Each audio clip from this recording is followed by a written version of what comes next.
All right, we're here at Contractors Direct. We're going to be showing you the Troxell Caddy replacement sponges, how to get them back to form. They come in a compressed state kind of like this.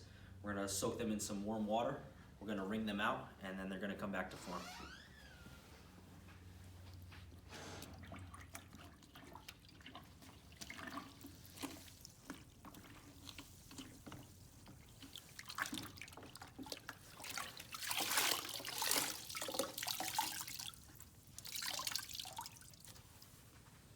So just like that, soaked in warm water and then wrung out, perfectly back to form.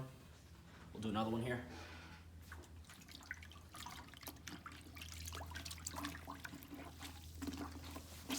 You want to work with it a little bit. Don't just let it soaking in there.